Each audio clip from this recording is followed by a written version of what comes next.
All right, Luke, we are live. So it's March, and Luke and I are back. Clearly, as we're 14 seconds in here. So, welcome to the Arkansas Organic Chronicles podcast, where we discuss anything, everything, and all things related to certified organic food right here in Arkansas. I'm Joe Hannon, production instructor at Calf Farm School, and with me today is Luke Freeman, our top or transition to organic partnership program coordinator at Calf. We're coming to you today live, I think, from our houses rather than at the farm today, even though it's 70 degrees outside. Welcome, Luke, and welcome everybody to the show. Luke, how are you doing today? Oh, feeling great. Yeah, happy to be back on. Man, this weather's just got me in a great mood. Oh, I know. I was out yesterday morning doing a little bit of electrical work on the 140 and just it's nice out. And it was great. And last week I was outside all day Friday and it was just so nice out getting stuff done. Mm-hmm. Totally. So so we're actually looking at planting. What are we planting? We're planting beets, I think, later this week and starting to set up some of our cultivation equipment and stuff like that. Kaylin's got lettuce and a few other odds and ends out in the high tunnel. So spring is definitely here. Yeah, feels good. Yeah. So you got anything planted out there yet, or? Oh, just with the little kids at home. It's been hard for me to get out in the greenhouse to seed anything, but I'm getting stuff seeded. We've got a plant sale we're gonna do close to the end of April, so I'm kind of targeting planting dates for that, and so I can wait a little bit. But still, I mean, a lot of our flowers and herbs need to be started. So I'm still working in the greenhouse. That's where I'm at. I mean, that's further than I am. I haven't done anything at home. I bought seed and it's sitting there in the cupboard. So. Yeah. Oh gosh, I know. Just carving out the time's hard. I was out in the greenhouse till like midnight last night. Just trying to get at least one tray seeded. So that's where I'm at. Well, like I said, you're further than I am. I've been monkeying around with tractors and equipment. I haven't had a chance to actually do anything else. Yeah. Well, that's something. Yes. So, Luke, I thought we would talk a little bit about soil amendments and cover crops here since everybody's starting to get into the field. Crops going in. Weather's been great. We've actually been able to get out and do a little bit of field work and maybe a little bit more this week, pending rain. So, I guess I thought that's where we'd go today. I love it. That sounds great. Awesome. So, I think just like last time, we're going to go through and kind of set some scenarios, ask some basic questions, and then just kind of walk through the scenarios a little bit. So, first one I have here today, I'm a farmer. I am heavily reliant on legume cover crops for my nitrogen needs. But as you know, last fall, at least in Northwest Arkansas, it was really dry. And a lot of us did not get cover crops established, or the crops that did get established looked absolutely terrible this spring. So how much nitrogen is my question is, how much nitrogen can I expect to get from the cover crop this spring? So I think that's where we should start. How much is realistically can we get from a legume cover crop? Yeah, that's such a good question. And as I'm sure most of the listeners will understand, the nitrogen contribution from a legume has so much to do with the biomass. Since that nitrogen is actually going to be in the biomass and then get released in the soil after that biomass is terminated and then incorporated into the soil. So it's really a matter of assessing how much biomass you have. Like a good stand of legume cover crop, you could get 80 pounds of nitrogen an acre, with like 50 to 60 pounds per acre released. But I mean, it's really a matter of, in your case, figuring out how much biomass you have standing. So probably, what are you thinking? Like 25 to 50% reduction with the stand that's out there? That's kind of my starting point. Like, if we're going to have 50 to 60 pounds of like actually released on a normal good year, yeah, I'm kind of in that 25 to 50% reduction going in this year. Because right in line with what you're saying is it's in that biomass. And so you get the bulk of your nitrogen from those plants. at the end of the life cycle. In those last 2 or 3 weeks of actual growth and development, I think that's when you're getting the most of your nitrogen accumulation. So any sort of reduction that really hinders that late season growth and development really hurts you hard on how much you're actually going to get from your plants. Right. Yeah. Yeah, exactly. Um yeah, and one thing that's interesting too when you're talking about where that nitrogen is in the plant Mm-hmm. is with the timing, if you wait too late, that nitrogen starts to get transported into the seed uh of the leguminous cover crop, because they have protein rich seeds. Yep. So that timing is really critical where you have like you were saying, it's really kind of late in the season. They're really putting on biomass, but you want to terminate before you start to get seeds maturing so that biomass Right. stays in that leafy tissue. So you're looking at post bloom, you've got the seed out there, but before you start filling them out is that correct timing? And Right. that's Yeah. kind of where you should look at what is your expected biomass versus what do you actually have out there. And that's probably a lot of guesstimating, really. Yeah. Yeah. And that's where experience would really come in hand. If how much like legume biomass you expect, say in April, then Mm-hmm. you can just do a visual assessment and say, I have like 50% of what I'm expecting. So then I'm expecting only 50% of the normal nitrogen contribution. So I'm going to have to supplement that. I mean, of course, you and I both have experience with research, and, there are ways to, throw out a square and collect a biomass sample and then do a nitrogen analysis of that biomass. But that's probably a lot more involved than most farmers want to do. Yeah. I mean, I don't want to do that.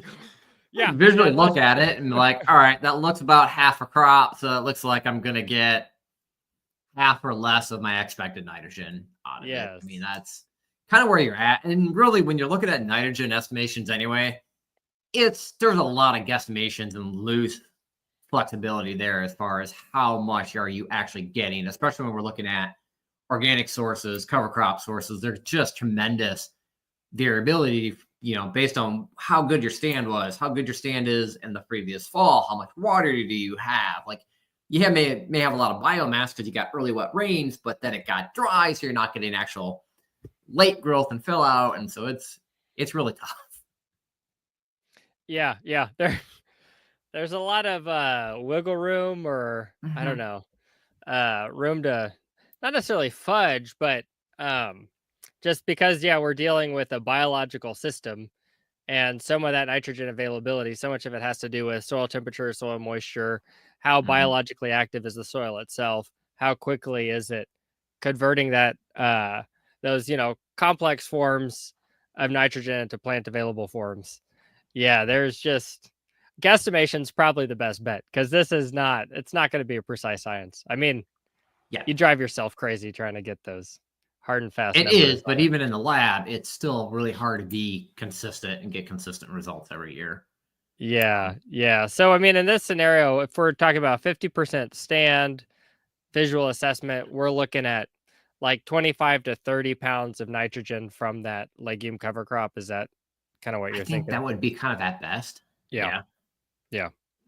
Yeah, I think that would be at best. But when I'm looking at nitrogen rate, I'm always looking at, all right, if my recommendation is 80 to 100 pounds per acre, I'm aiming for a goal of right at that 100 or just estimating a little bit over, knowing that there's a lot of error in the estimations of what I'm applying and what's actually going to get released with the biological activity of the soil. Mm-hmm. Yeah, that way, at least at bare minimum, I'm getting the minimum requirements. And if I've got more out there, great. Yeah. No, that sounds good. Again, I think the nice thing is when we're working with fruits and vegetable crops, our crops are worth so much value that we can aim on the high end there and not really hurt us economically, versus if we're looking at a corn or soybean crop and applying fertilizer, the economics are much, much tighter. And so you have to be a fair bit more accurate there on your estimations and applications. Yeah, that's a good point.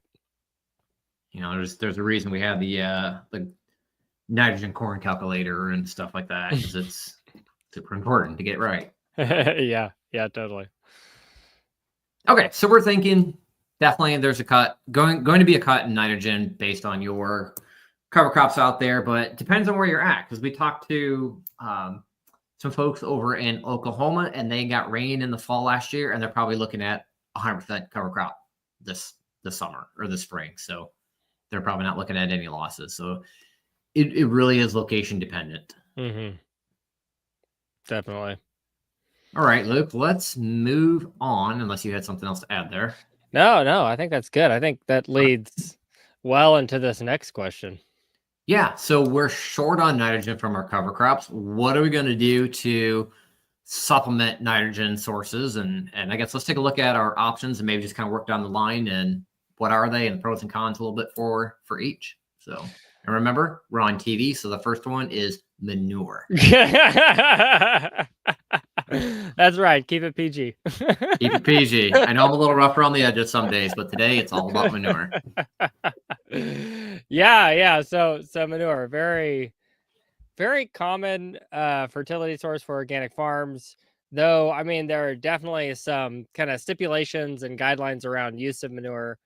I mean, just, general good food safety practices should be put into place. But specifically, if it's an organic farm, these kind of food safety practices are codified in the organic regulations. And just to put those, to touch on those right off the bat, I mean, what you're looking at, if it's raw manure applied on your farm, you need to allow at minimum 120 days if that crop could possibly come in contact with the soil or with the manure. So that's anything that's underground, like root crops like carrots, beets, radishes, potatoes, or anything that could touch the ground. Even, I mean, like with tomatoes, with just depending on your trellising system, that's something that, I would be sure to there's a gray area there. Like if you're doing, let's say like you're doing stake and weave, determinate tomatoes, you might have some tomatoes that are going to fall on the ground.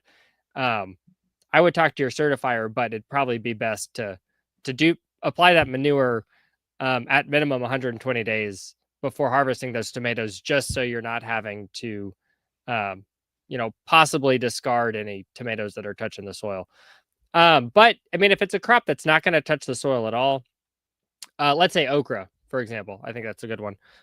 You get 90 days is the minimum requirement between applying the manure and harvesting the crop. So that's something where just take that into consideration. I mean, you're talking, spring application for summer crops. You might even want to apply in the fall if you're dealing with spring crops. And I mean, in terms of manure sources, I mean, here in Arkansas, Northwest Arkansas specifically, chicken litter is just so common, very easy to get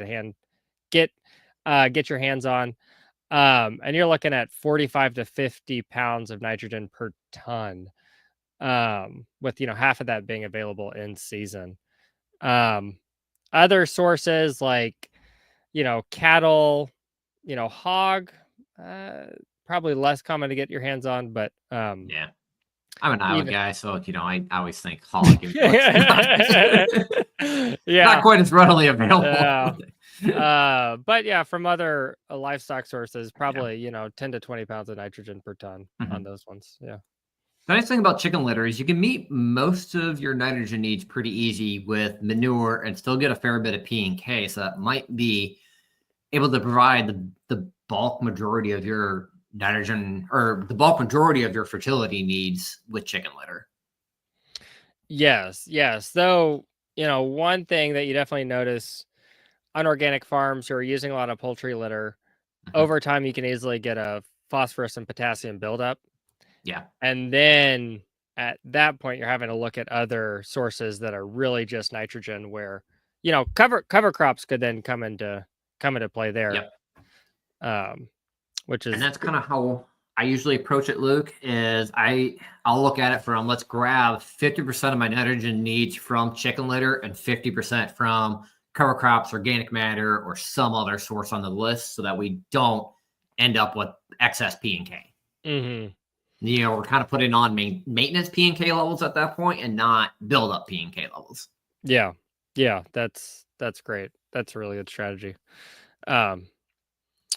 Anything else with poultry? I'm trying to think. Yeah, I mean, I'd argue a little bit with like the 90-120 day intervals because you got to think about like plastic mulch and stuff too, if that's on the ground versus not on the ground. Yeah. If you're Yeah. going in plastic mulch and to be honest, from like a food safety standpoint, organic rules are 90-120, but from a food safety standpoint, I'd even say they need to be at this point. You're probably not looking at spring applications for food crops. That probably needs to be done in the fall because you're just going to be really tight and close. Yeah. And that's definitely playing it safe. Yeah.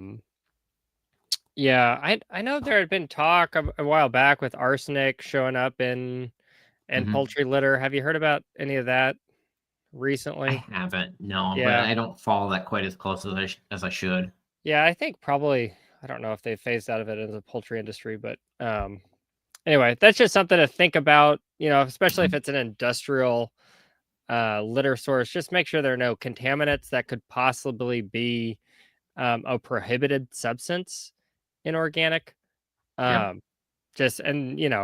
Getting it tested or just talking with other organic growers, just making sure it's a good quality manure source is important. But yeah, manure is a great start. It's great start, and it's a great option if you're using it year over year over year, because you don't have to worry about, oh, this is half available this year and then some of it's available next year and the next year and the next year. It's just makes it a lot easier to do those estimates if it's an every year or every other year thing. So yeah, it also can build up your organic matter. So yeah, it can have a noticeable impact on organic matter and honestly, really a noticeable impact on your soil microbiological health and activity. Especially if you look at coming out of a soil that's been heavily farmed, heavily tilled, coming out of conventional production where it's really not alive. Organic matter or manure can be one of those options. One of those ways to really reinvigorate that soil and kind of kickstart it. Yeah, definitely. And I don't know if this is based on any hard science, but my understanding with that is really if you're wanting to invigorate soil health, that looking at more like cattle manure would be there is some hard science on build the soil microbiome better than say poultry. Yeah, there is some science on that. Trying to think. Some folks out in Indiana, I want to say Indiana or Ohio, and I can't remember, did some work on this. Yeah. And I think kind of what they came back at the end of the day was, yes, there is some lab differences, but on a field scale farming operation, get what you can because it's going to be better than right. Better than nothing. That some manure is better than no manure. Yeah, maybe if you have to be choosy. Yeah, a ruminant would be better, but yeah, I see what you mean. Yeah, if you got a dead soil, just whatever you got to do to get it turned back on. Yeah, totally. Bring it back from the dead. Yeah, and that leads to processed chicken litter, which is very, very common on organic farms here in Arkansas. Usually, what I see is a pelletized product. Something like 432 analysis.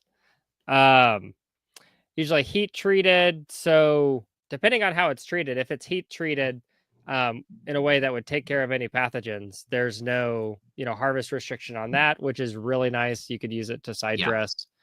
And yeah, similar issues with the P and K buildup, but I just think for handling and just unrestricted application, that pelletized poultry litter is a really, really good option for a lot of organic farms. And cost-wise, it wasn't that expensive. We just bought several tote bins from Seven Springs here at Calf and was shipped in via, we bought a whole semi-load of stuff, I think. Okay. And I think it was $1,000 a tote, but with no restrictions on that 90-120 day application intervals, makes it really easy for us to deal with and not have to worry about contamination in our pack shed or handling the equipment and things like that. Yeah. And we can spring apply it because we didn't get any fall cover crops in. So yeah, totally. I'm really anxious with the processed chicken litter to see how well it flows through a drop spreader. So we're doing a very targeted application in our beds with a traditional drop spreader, and I'm really curious to see how well it's going to provide a uniform application down our row. Is it that compost spreader that goes behind the BCS? Is it that? No, we have an actual certified. We have an actual drop spreader that we just brought this spring for cover crops and fertilizer applications. So cool. Yeah, it's similar to a Gandy, but it's not Gandy. We found something else on the used market that we paid a fraction of the price for. So nice. That's great. Yeah. Kaylin used it for spreading cover crops here a week or two ago, and it was really, really nice and was really easy to calibrate for the cover crop. So but I'm still curious with the processed chicken litter to see how well it flows. Yeah. But that's nice that you can do a more precision application with a product like that. That is really nice. Yeah, it makes it a little bit easier to calibrate. So, all right. Alfalfa meal. You said alfalfa meal? Yeah, I'm not real familiar with alfalfa meal. Alfalfa. Yeah. I've used alfalfa meal a bit. To me it feels like a little more of an old school organic amendment. I feel like I don't see it as much these days. Probably because the analysis is so low. I mean, you're talking like 2% nitrogen, like a 2-1-1 analysis. And another thing is it takes a while for it to be processed in the soil and become plant available. So it's really more of a, I don't know, kind of maintenance or developing that like baseline. It is a good source of organic matter, will help build up that organic matter. But I don't know, you're not it's more of like a soil conditioner. Like you're not getting a lot of bang for your buck.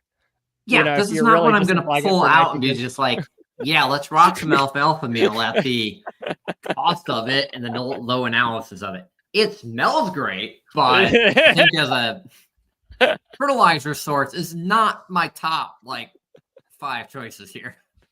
No, yeah. Again, I think it'll flow really nice through a drop spreader though. Like it seems fairly consistent.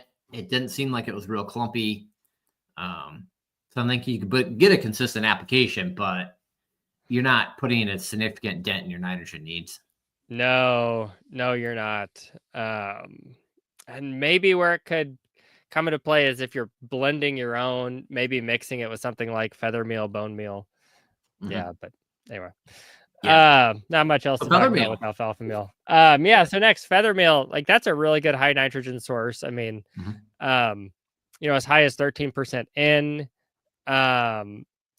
like 1300 analysis.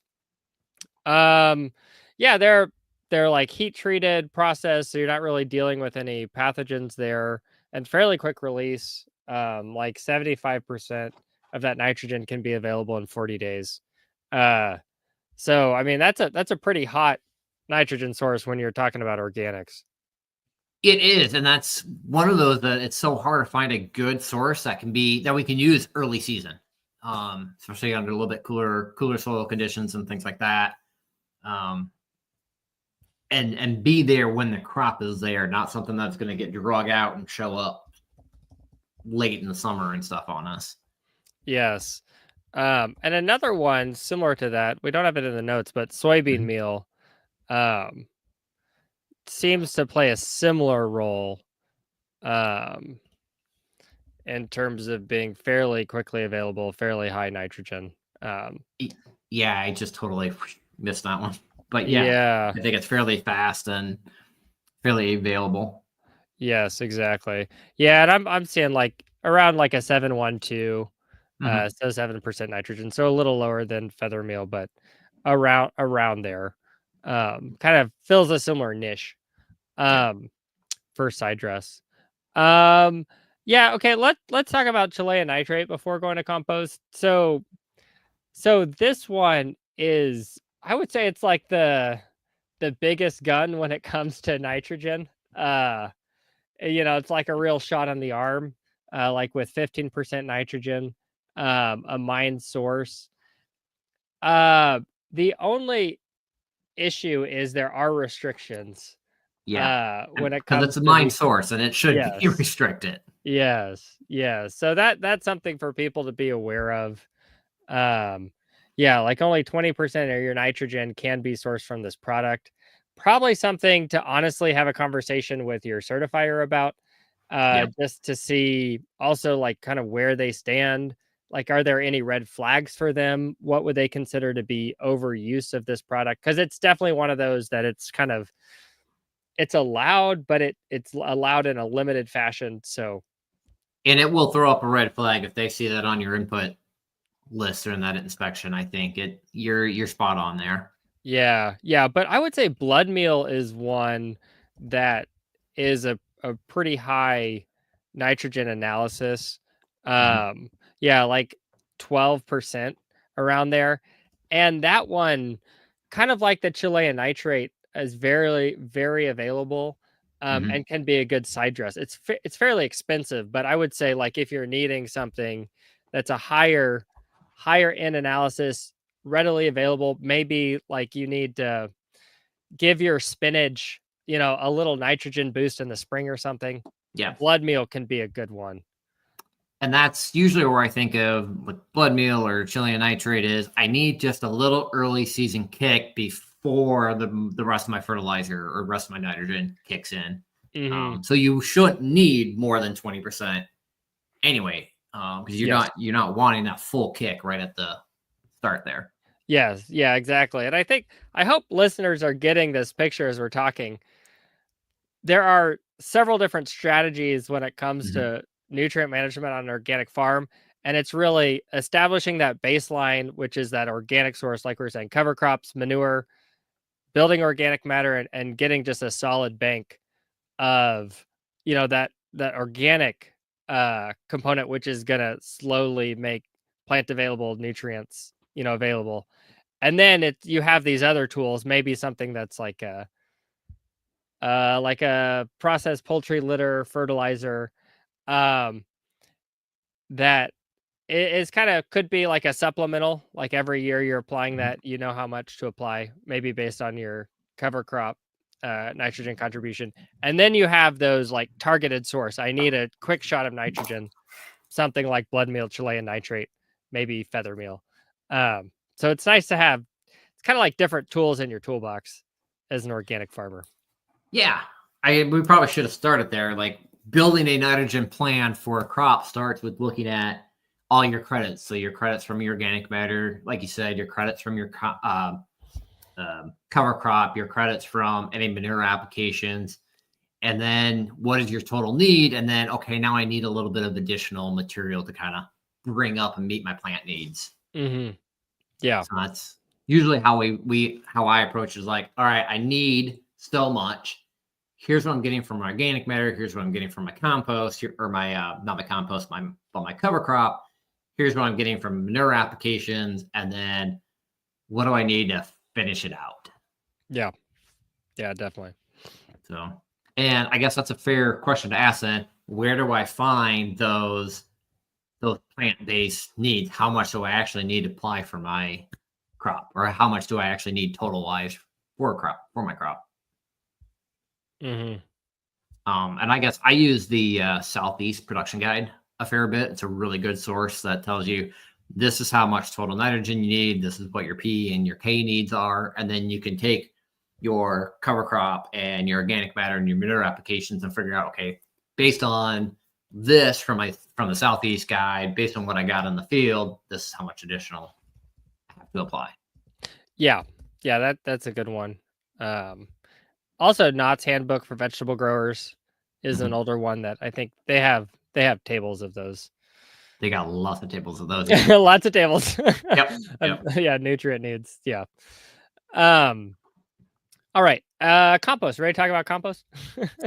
I will, before going to compost, I will just say if you need assistance figuring out your nitrogen needs and things like that, you're always welcome to talk to us, or you're always welcome to talk to your local extension office and other professionals to help you kind of work through that. Especially since we're talking pounds per acre, and a lot of people are maybe pounds per acre, or they're working on individual beds, and getting those conversions down can be a little bit challenging. But we're always happy to help. Yeah.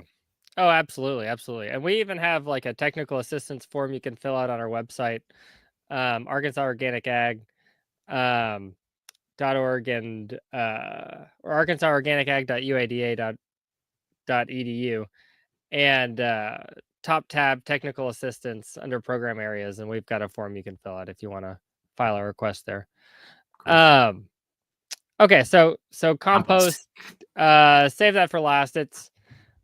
We could do a whole episode on compost, but just to kind of hit the high points, the analysis is just super variable depending on what's the feedstock in the compost, how old is the compost, etc.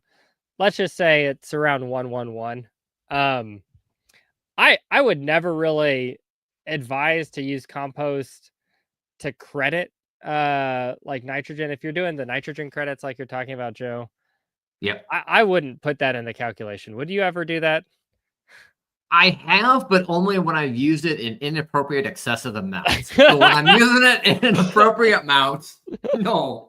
Inappropriate. But I have used it for like in a high tunnel where I needed to do some quick buildups.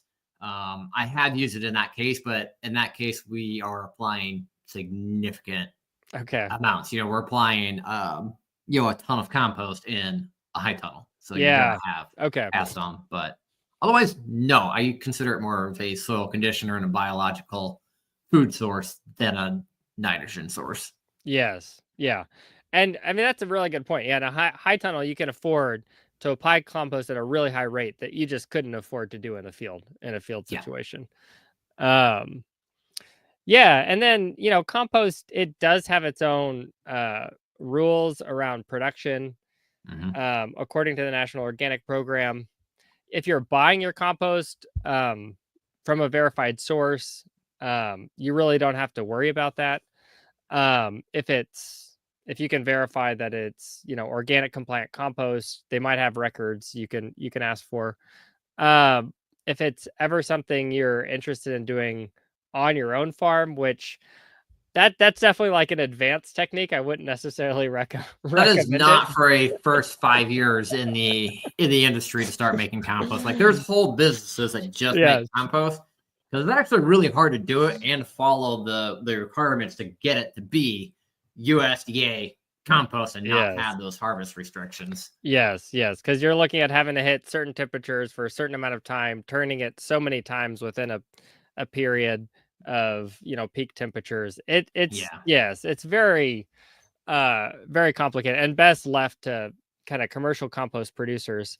One thing I would say is that those temperature requirements are most important for compost that has manure in it. Yep. And say if you're just doing a plant-based compost on your farm, and maybe you don't hit all those temperature requirements, you could still make a fine compost, but it would be considered more of a mulch in the eyes of the NOP. And from a pathogen, like a plant pathogen standpoint, if you don't hit those temperatures and actually exceed the temperatures in the USDA, you're not killing a lot of the pathogens that can impact your plant. So not the human health pathogens, but the plant health pathogens. You need significantly high temperatures in order to actually kill those down. Yes, exactly. And weed seeds and all that. So that's anyway. There is so much to talk about with compost, but I would say, to me, the high level points, like for a commercial organic farm, is just to find a good reputable source of organic compliant compost, and ideally a source that they can provide you with an analysis so you know what you're getting, and it's a fairly consistent product. I mean, for example, the city of Fayetteville make their own compost, but from what I've seen, it seems fairly variable, even within the season, year to year. Yep. It's a pretty variable product, but someone like Vermont Compost, for example, you're going to get a very consistent product from a company like that. Yeah, and like Vermont Compost, you're going to get a good analysis for like the Fayetteville Compost. They only test it maybe once or twice a year. Yeah. I'm not sure how accurate what their test is saying versus what you're actually getting. Yeah. So. Yeah, totally. Yeah, and I mean, I think so much of it applies to what you're doing with the compost. If it's just building soil organic matter, that analysis Yeah, isn't as critical. If you're applying a few inches in your high tunnel, make sure it's really high quality compost and you know what you're applying. Or yeah, if you're mixing it in with your potting media, for example, make sure it's really high quality. So kind of I agree. depends on what you're using it for. I agree. Um, All right, takeaways from today. I'll start. I'll start here. okay. You can help me out. I feel like you've been doing the heavy lifting today. So, You're good. so takeaways today. So, manure is an efficient option for us for supplemental nitrogen sources, especially our chicken litter is going to be 40, 50 pounds per ton, but it does have harvest restrictions. So, on a food crop, really looking at spring applications, I get really hesitant meeting those 90 and 120 day application intervals, and really rather see those in the fall. So if you're short now going into spring, manure wouldn't be my first choice. But things like chicken feather meal or the processed chicken litter or soybean meal or blood meal would be really good options to kind of supplement and meet those additional needs for your nitrogen for the year. And most of those things, most of those products should be processed, so you don't have the 90, 120 day intervals to deal with, which is really nice and helpful on a food crop. Mm-hmm. Maybe not the best choices though for a large scale corn soybean farm. In that case, you're still manure is your best option there. Right. Let me see here. I think that's pretty good on the takeaways. Did you have any takeaways you wanted to add? No, that was a good summary, Joe. Yeah. Okay, cool. So cover crops, man, our time is going fast today. Are there any cover crops, Luke? Yeah, Are cover there any crops cover- for the Yeah, that we spring. can still plant the spring. Yeah, there are a few. Options are Mhm. definitely limited. Options are limited. I would rule out any legumes for the most part. I Yep, mean, you could plant them, but you're just not going to get a lot out of it. for a spring crop, maybe for spring. a late summer crop or an early fall crop. Yes. But for spring, no. Yeah. So yeah, anything like the clover, like the vetch, they really need that time in the fall to establish their root system, and then in the spring they'll like just go gangbusters. But Mhm. they need that time in the fall. So I would say, yeah, if someone came to me saying, I really want to get a spring cover crop in before, let's say, a summer crop, I would look at something like, a fast growing grass, Mhm. oats, for example. You could do rye. Um, you know, uh, gosh, what else was I thinking? Buckwheat. Peas, Buckwheat buckwheat. would be. I would reach for buckwheat if we were past the frost window. Yeah. So yeah, if the last frost had passed and you wanted a quick, like maybe 60-day cover crop in the spring, buckwheat's really, really awesome for that. Mhm. Yeah, peas you could get a little bit of a stand. You might try it. I get like I'm just a little skeptical on the legumes, Yep. like those spring legumes, or I should say winter legumes planted in the spring. You're just not going to get a lot of biomass out of them. So like I was saying, I would reach for one of those, winter grasses, oats or rye, maybe wheat, like a spring wheat possibly, um, just to get some cover. Get cover. You're not getting nitrogen for spring, and really tough to get nitrogen for summer at this fall. I think is kind of what you're saying. Yeah. And one category that I'm just now thinking about are brassicas. I think Mhm. you could have a really good stand if you threw in some like so rapeseed slash canola, maybe some mustards. Yep. Um, gosh, I've even seen. I mean, sometimes collards are used as a cover crop, but that category, like any brassicas, I think could be really good in a mix with grasses. I would Yep. lean towards that. Yeah, that's really good options, Luke. Thanks. Yeah, no problem. So, Um, like, we just planted some peas and rye, I think, because that's what we had from last fall that didn't get planted. So we We'll see. opted to use what we had. Yeah. You'll It see. was kind of one of those, like, we bought it to get planted last fall, and then we just didn't get rain, and didn't get rain, and so it was still sitting in the shed. We're like, we're just gonna run it. Like, we need to get something in the ground before we plant our summer crops and before we plant our fall crops. Like, we just cannot have that bare ground open for so long. So Yeah, definitely. And gosh, with all cover crops, like a really important consideration is, when do you need to terminate that cover crop? Like, when are you mhm. going to need to access that field for your cash crop? And so then how are you going to terminate? Because you have something like rye. I feel like we might have talked about I this on think a we have. previous podcast, but yeah, something like rye, like winter rye, if it's not ready to die, it's going to be really hard to kill that thing. so just that's a really important consideration. Like, Mhm. if you don't have a lot of time for it, and you need to terminate it early, say terminate it before it's at the end of its life cycle, before it's starting to, like in the case of rye, flower and set seed head. You want to go for something that's easier to terminate. So like oats, for example, will kill pretty easily. Any of the brassicas will kill really easily. So that's a super important consideration. Yeah, it's not uncommon if you're trying to terminate rye before it's ready to terminate to have to go through the field 3, 4 times, unfortunately. Like, not deep, but you still have to go through it with the disc and really you work it up, you come back the next day, you work it up, you come back a few more days later, you work it up, you come back, you like it Yeah. can be a little bit frustrating, but Yeah.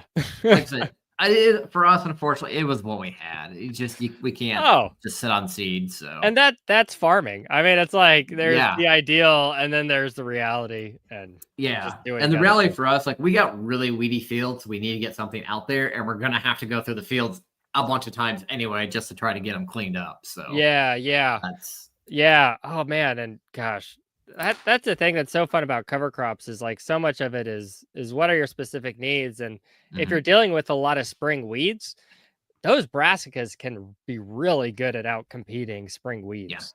So, I mean, you could just seed something really heavy, like a rape seed, super heavy, or maybe like a mustard, Mhm. really heavy, and just smother out all those spring weeds and then come in, terminate it whenever you're ready, and you're good to go.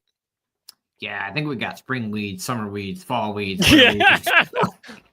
All the weeds. We got all the weeds. Yeah, I think our goal is to get the seed population down to like force some germination of seeds and get the population worked down a bit, and then starting to use the cover crops more of those smother and hold in place. But Yeah. we got to get the numbers down. Yeah. Oh goodness, yeah. All right, Luke. Anything else you want to talk about today? Oh gosh. Man, yeah, so just other things on my mind, working on our spring newsletter, which should go out this week. So if you have not subscribed for our newsletter, go to our website, arkansasorganicag.uada.edu. Sign up for our email newsletter, find out about events. Joe, I know you're going to talk about the weed control workshop, so Yeah. I'm not going to steal your thunder there, but we are trying to put together a tour of organic farms in Arkansas and Oklahoma in collaboration with the Kerr Center. So that'll be April 15th and 16th. Looking at Middle Fork Farm, Prairie Woods Farm, and Three Springs Farm.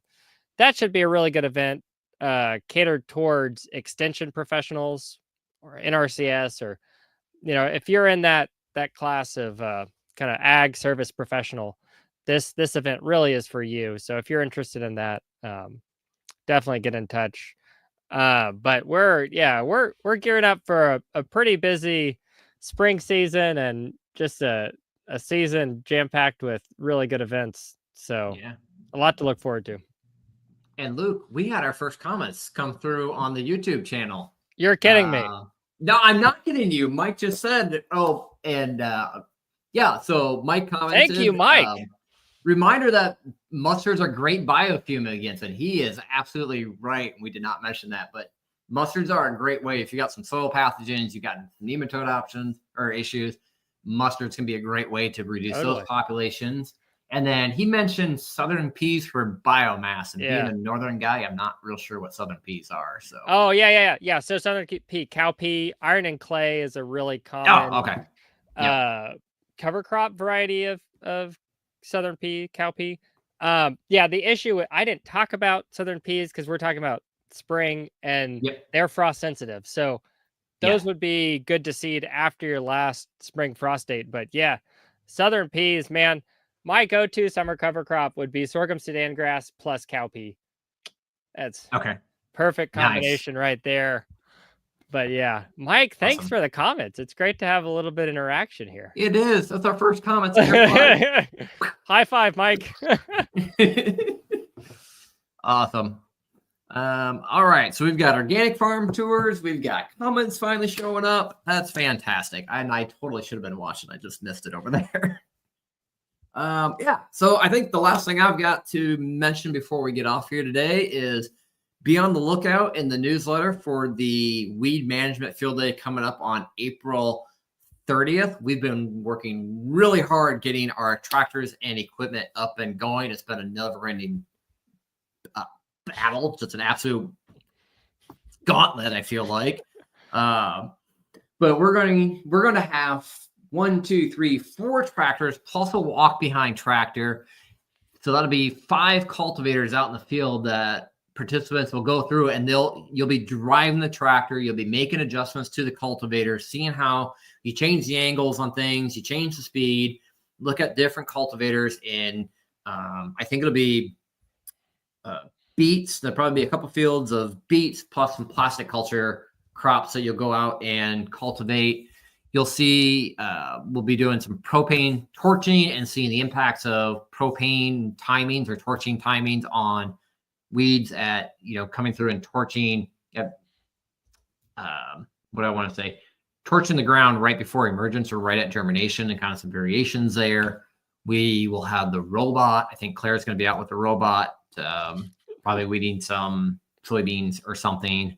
And then we've got a weed ID session, and Dr. Bertucci will be out there talking about using mulches in between our rows. So it should be a really fun day. It's going to be very hands-on, but I will say space is limited because of the hands-on component to it. So if you're interested, the registration link will be going up. You want to register sooner rather than later.